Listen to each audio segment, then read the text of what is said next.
सम्पूर्ण आमा बुवा दाजुभाइ दिदीबहिनीहरू मेरो घरमा प्रहरी आएको छ।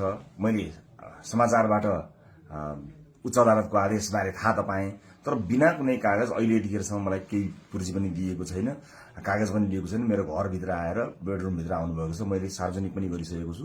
अब यसरी तैनाथ उताबाट आदेशभन्दा पहिले तैनाथ हुने यो सबै चिजले एउटा ठूलो आशंका सृजना गरेको छ।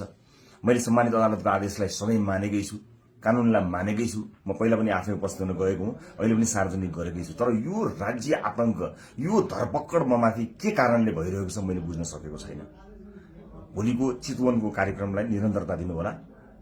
मलाई लागेको थियो म केही कुरा भन्छु भनेर, तर जुन तरिकाले अहिले यो सामान्य अभ्यासभन्दा पर गएर जबरजस्ती गर्ने कोसिस बिना कागजपत्र छ होला, ल्याउनु पनि हुन्छ होला, ल्याउन सकिने पनि थियो। त्यो लिएर आएर लैजान सकिन्थ्यो, भोलि ल्याउन सकिन्थ्यो। घरे पनि अझै कागज बोकीवरी प्रक्रिया, मेरो लागि कुनै प्रक्रिया पूरा गर्न मानेको छैन। आतंकित बनाएर घरभित्र प्रहरी छिरेको छ।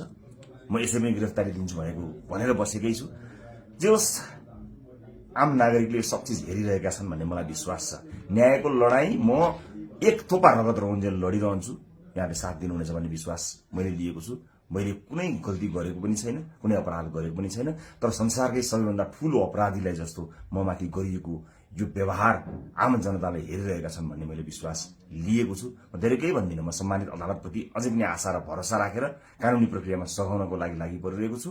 यो दुनियाँका जति पनि न्यायालयका ढोकाहरू छन् ती सबै ढोका ढकढक्याउँछु आफ्नो न्यायको लागि। र मलाई थाहा छ यहाँहरूले सबै कुराको साक्षी बसेर हेरिरहनु भएको छ होला भन्ने मैले विश्वास लिएको छु। म यति जानकारी मैले दिनु उपयुक्त ठानेर मैले यो भिडियो रेकर्ड गराएको छु। चितवनमा जति पनि मेरा आदरणीय मतदाता आमा बुवा दाजुभाइ दिदीबहिनीहरू हुनुहुन्छ, भोलिको कार्यक्रम नरोक्नु होला। अन्य साथीहरू आउनुहुन्छ, उहाँहरूले कुराकानी गर्नुहुनेछ, निरन्तर चलिरहन्छ।